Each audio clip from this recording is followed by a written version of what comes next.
વ્યાસજી કહે છે પદ્મ પુરાણમાં, તત્વમ ગુરુ સમમ નાસ્તિ. કેવડી મોટી વાત છે. ગુરુ સમાન કોઈ બીજું તત્વ જ નહીં. તો ભગવાન નહીં, પ્રભુ નહીં, પ્રભુ મોટો તત્વ નથી. અહીંયા કે છે ગુરુ સમાન કોઈ મોટું તત્વ નથી.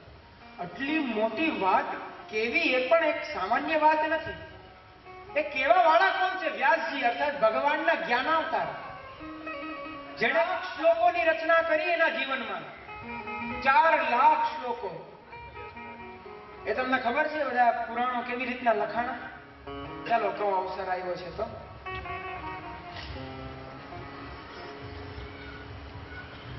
વ્યાસજી પોતે શ્લોક બોલતા અને ગણેશજી શ્લોક લખતા. વચ્ચે એવી શરત મૂકેલી કે જ્યારે ચર્ચા થતી હોય, જ્યારે શ્લોકનું લખાણ ચાલુ હોય, ત્યારે વચ્ચેથી કોઈ ઊભું નહીં થાય. તો હવે આખો દિવસ જો વ્યાસજી શ્લોક લખાવે તો પોતાના નિત્ય કર્મ કેવી રીતના કરે? એટલે પાછી વચ્ચે એવી પણ શરત મૂકી કે વ્યાસજીએ પાછી એવી શરત મૂકી, ગણેશજીએ શરત મૂકી કે ઊભું નહીં થવાનું, અને વ્યાસજીએ શરત મૂકી કે હું જે કઈ પણ શ્લોક બોલું એને તમારે અર્થ સમજીને પાછો લખવાનો. આમ નામે નહીં લખવાનું, સીધો કોપી નહીં કરવાનો, એને સમજી વિચારી એનો પ્રાસ ગોઠવી અને તમારે લખવાનો. એટલે વચ્ચે વચ્ચે વ્યાસજી કૂટ શ્લોકો એટલે અઘરા શ્લોકો મૂકી દેતા. એવા અઘરા શ્લોકો મૂકે કે ગણેશજી વિચારવામાં રહી જાય, એટલી વારમાં તેઓ પોતાનું નિત્યકર્મ કરી આવે. આ 4 લાખ શ્લોક તેમણે 3 વર્ષમાં પૂરા કર્યા છે.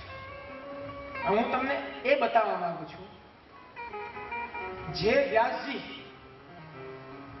જે કહે છે કે ગુરુ સમાન કોઈ તત્વ નથી, એ જેને યંગસ્ટર્સની ભાષામાં કહું તો master mind, what we call the master mind, જેણે 3 વર્ષમાં 4 લાખ શ્લોકની રચના કરી. કેવી રીતના?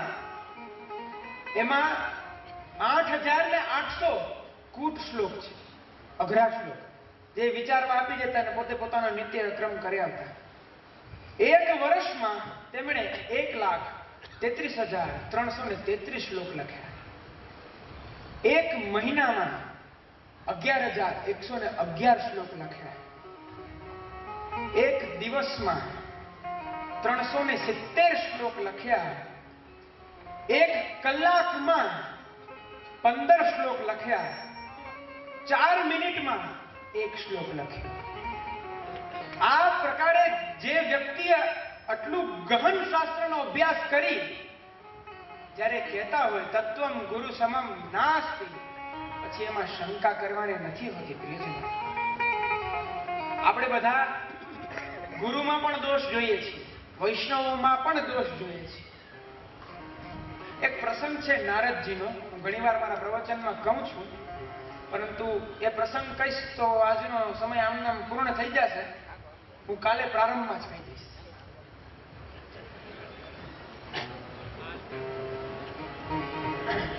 આપણે બધા નિંદા કરીએ છીએ, ટીકા ટિપ્પણ કરીએ છીએ. હકીકતે આપણને એ વસ્તુનું જ્ઞાન નથી કે શું સાચું છે શું ખોટું. છતાં પણ આપણે વૈષ્ણવોમાં પણ દોષ જોઈએ છીએ, ગુરુમાં પણ દોષ જોઈએ છીએ, અને ઘણીવાર તો માર્ગમાં પણ આપણે દોષ જોઈએ છીએ. આ વિષય નીકળ્યો છે તો થોડો ખીજાવ તો વાંધો નહીં ને? હે, 2 દિવસ બધાને બહુ આનંદ કરાવ્યો તો છેલ્લે એન્ડિંગમાં બહુ મીઠું ખાવ તો આપણું મોઢું ભાંગી જાય. વચ્ચે કે તીખું ચટપટું જોઈએ. જે નિંદા કરે છે તેને દુસ્સંગી વ્યક્તિ કહેવામાં આવે છે. ભક્તિ માર્ગની ભાષામાં, ભગવાનની ભાષામાં કહું તો તેને આસુરી કહેવામાં આવે છે. દંભો દર્પોભિમાનશ્ચ ક્રોધઃ પારુષ્યમેવ ચ અજ્ઞાનમ ચાભિજાતસ્ય પાર્થ સંપદમાશ્રયમ. હે પાર્થ, હે અર્જુન, હે ધનંજય, જે દંભ કરે, દર્પ અભિમાન રાખે, ક્રોધ પારુષ્ય છિદ્રાન્વેષણમાં રુચિ રાખે. છિદ્રાન્વેષણ એટલે શું ખબર છે? અહીંયા ઘણા હશે છિદ્રાન્વેષણ વાળા. પેલા જામનગરમાં રહે છે ને પેલા મનસુખભાઈ, એમણે શિબિર બેસાડી, હાલો જરાક જોવા જાય કેવું જ છે. આ મનસ્થિતિથી જે આવે છે એને છિદ્રાન્વેષણ છે. ક્યાંયથી છિદ્ર ગોતવા. આ વૈષ્ણવનું કર્તવ્ય નથી પ્રિયજન.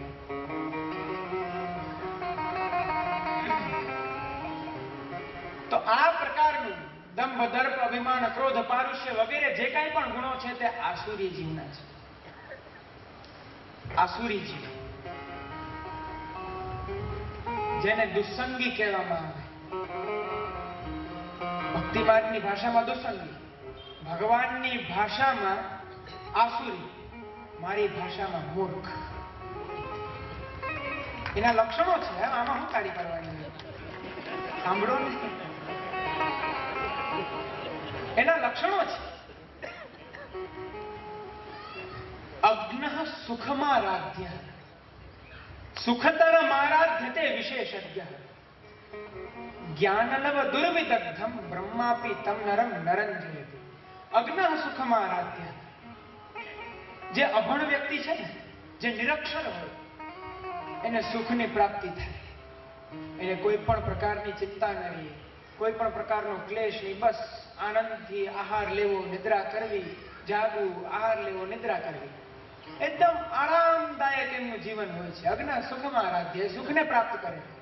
પરંતુ સુખતરમ આરાધ્યતે વિશેષજ્ઞ, એનાથી પણ વધારે સુખ પ્રાપ્ત કરે છે જે વિદ્વાન વ્યક્તિ છે.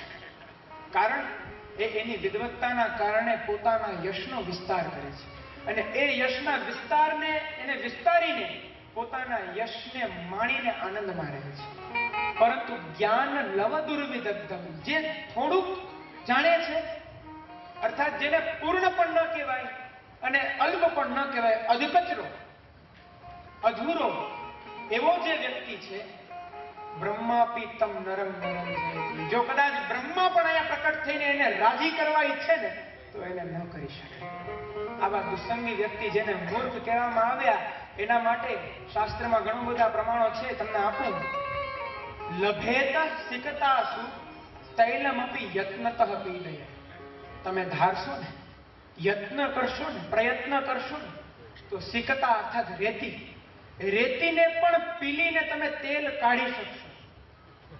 પીબેચ્ય મૃગ તૃષ્ણિકા સુસલિલમ પિપાસાર્દિતઃ. જો તમે ધારશો તો મૃગ તૃષ્ણિકા એટલે મૃગજળ. આપણે રસ્તામાં જતા હોઈએ તો મૃગજળ દેખાતું હોય ને, જલ જેવો ભાસ થાય, પરંતુ ત્યાં જાય તો જલ ના હોય. એવી રીતના હરણ તેને જલ સમજી દોડી દોડી દોડી એમને મૃત્યુ થઈ જાય છે.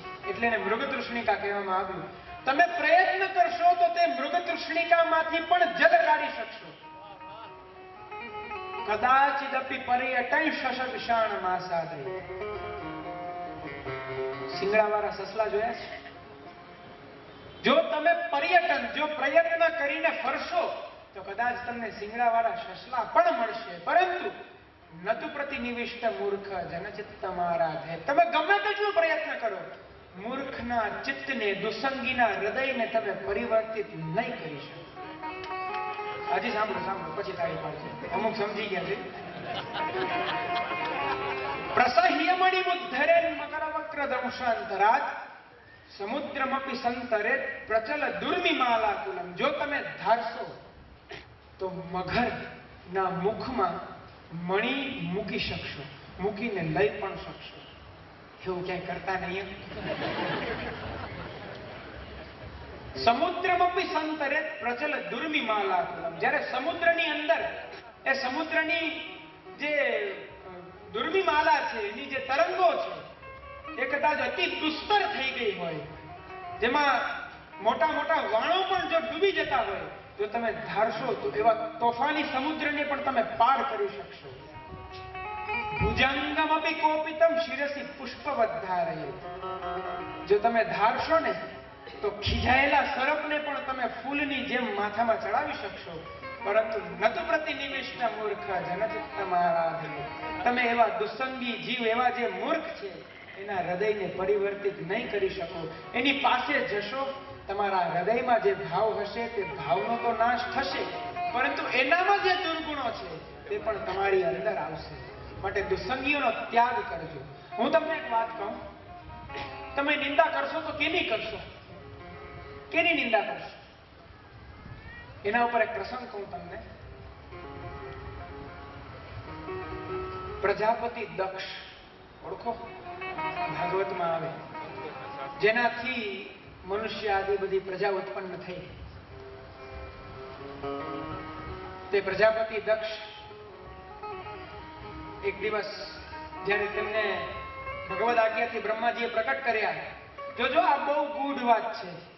આ છેલ્લું છે, પછી પૂર્ણ કરશો. બહુ ગૂઢ વાત છે, સમજવા જેવી વાત છે. એકાગ્રતાથી સાંભળજો. એ પ્રજાપતિ દક્ષ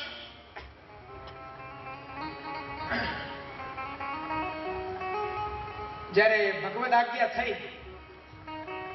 કે સૃષ્ટિનું સર્જન કરો, ત્યારે તેઓ તપ કરવા ગયા. જ્યારે તપ કરવા ગયા,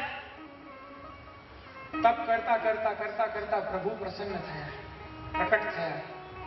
પ્રકટ થઈ અને આજ્ઞા આપી સૃષ્ટિનું સર્જન કરો.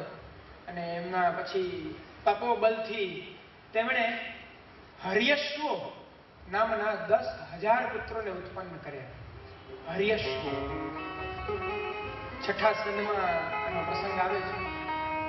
એ હર્યશ્વને ઉત્પન્ન કર્યા અને હર્યશ્વને એને પણ આજ્ઞા આપી કે તમે પણ જાઓ અને નારાયણ સરોવરમાં જઈ તમે પણ તપ કરો. એ લોકો પણ ગયા, બધા પુત્રો તપ કરવા. હવે તપ કરતા હતા. તપ કરતા કરતા કરતા ઉપરથી નારદજી ભ્રમણ કરતા હતા. ભ્રમણ કરતા કરતા તેઓ આવ્યા. આવીને અભિવાદન કર્યું. ઓહો, પ્રજાપતિ દક્ષના પુત્રો તપ કરો છો, સરસ. શા માટે કરો છો? અમારી પિતાની આજ્ઞા થઈ છે કે તપ કરી અને સૃષ્ટિનું સર્જન કરો. તો નારદજીએ તેમને ઉપદેશ આપ્યો કે આ તમે તપ કરશો, તપ સંતાનોની ઉત્પત્તિ થશે તપોબલથી, અને એ લોકો પણ પાછી એ જ વસ્તુ કરશે. તો આ સંસાર આસક્તિમાં ભટક્યા કરશો. જ્યારે ભટકશો ત્યારે આપણે આવે છે ને, પુનરપી જનનમ પુનરપી મરણમ પુનરપી જનની જઠરે શયનમ. એ કન્ટિન્યુઅસ સાયકલ તો ચાલવાની જ છે. તો તમને મોક્ષની પ્રાપ્તિ ક્યારે થશે?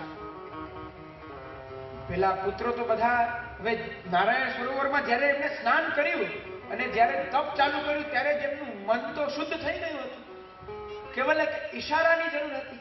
એ ઈશારો નારદજીએ કર્યો, એમનું મન વિશુદ્ધ થઈ ગયું. તે જ સમયે તપ છોડી દીધું. પોતાના શરીરને તપોબલથી ક્ષીણ કરી પોતાના 10,000 ભાઈઓએ મળી અને બ્રહ્મની અંદર સમાહિત થઈ ગયા. આ વાત ખબર પડી પ્રજાપતિ દક્ષને. ખબર પડી, ક્રોધમાં લાલ લાલ થઈ ગયા. છતાંય ક્રોધ સહન કરીને પાછા પ્રબલાશ્વ બીજા એવા 10,000 પુત્રો ઉત્પન્ન કર્યા. ને એમની સાથે આવું જ થયું. નારદજીએ પાછા એમને મોક્ષ એમને અપાવી દીધો. સંતાનની આગળની સૃષ્ટિને ઉત્પન્ન ન કરાવી. પછી દક્ષને ક્રોધ આવ્યો અને નારદજીને પાસે જઈ શ્રાપ આપ્યો કે હે નારદ, તે મારો આ અપરાધ કર્યો છે. હું પ્રજાપતિ છું, તને ખબર છે મને ભગવદ આજ્ઞા થઈ છે, છતાં પણ આવું તે કર્યું. હું તને શ્રાપ આપું છું કે તું એક સ્થાનમાંથી બીજે સ્થાને ભટક્યા કરીશ, ક્યાંય એક સ્થાને સ્થિર નહીં રહી શકે. હવે આ પ્રસંગ અહીંયા પૂર્ણ થઈ જાય છે, પરંતુ આપણે શું સમજવાનું છે આમાં? હું તમને એક પ્રશ્ન કહું, મને કહેજો, સંકોચ ન કરતા. તો જ એનો તમને ખુલાસાનો આનંદ આવશે, તો જ એના સમાધાનનો આનંદ આવશે. હવે આમાં નારદજીનો વાંક છે કે પછી પ્રજાપતિ દક્ષનો વાંક છે? ઉભા રહો. નારદજી વાળા હાથ ઉપર કરો. કરવી પડશે, મારી આજ્ઞા છે, કરો.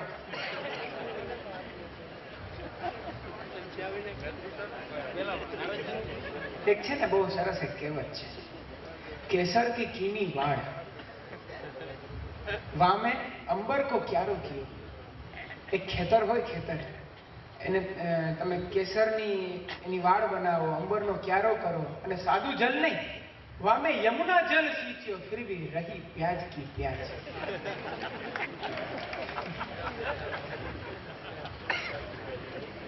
આનાથી વધારે મારી પાસે તમને આનંદ કરવાનો શું કહેવાય ટેકનિક નથી.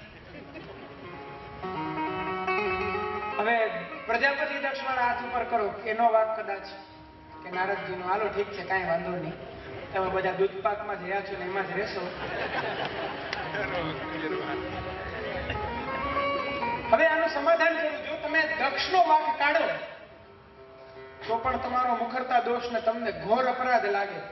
કારણ કે દક્ષને ભગવાનની આજ્ઞા થઈ છે કે તું સૃષ્ટિને રચ, તું સૃષ્ટિની રચના કર. ભગવદ આજ્ઞાનું ઉલ્લંઘન થાય તો નારદજીનો વાક કાઢવો. નારદજી ઓલા એના છોકરાઓ સંસાર આસક્તિ માટે તપ કરતા હતા, પ્રભુને પ્રસન્ન કરવા માટે કઈ નતા કરતા. એમણે તો પ્રભુના ચરણારવિંદનો માર્ગ બતાવ્યો, તો એનો વાક કાઢવો. તો આનો વાક કાઢવો કે આનો વાક કાઢવો, કોઈનો ન નીકળી શકે. એટલા માટે હંમેશા આપણે કોઈની નિંદા કરીએ તેની પહેલા તેનો પૂર્વાપરનો સંબંધ જોઈ લેવો. એક ક્ષણમાં દોષ લાગતા વાર નહીં લાગે પ્રિયજન. દોષ લાગતા તમારા આટલા વર્ષનું તપ, તમારા આટલા વર્ષોનું જપ, તમારા આટલા વર્ષોની સેવા, તમારા આટલા વર્ષોનું નામનું સ્મરણનું જે કઈ પણ અહર્નિશતા છે, એક ક્ષણમાં બધું ધોવાઈ જશે. એક ક્ષણમાં. માટે કોઈની નિંદા ન કરો, બધામાં ઐક્ય ભાવ રાખો, બધાના હૃદયમાં પ્રભુના દર્શન કરો.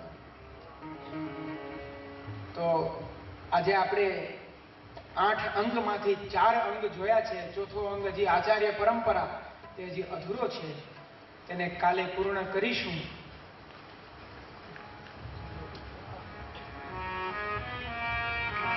તેને કાલે પૂર્ણ કરીએ અને વિશેષ આ જનશિક્ષા કૃષ્ણથી પ્રારંભ કરશું. આવો થોડી વાર પ્રિયજનો આશ્રયનું પદ બોલી અને આજના દ્વિતીય સત્રને પણ વિરામ આપીશું.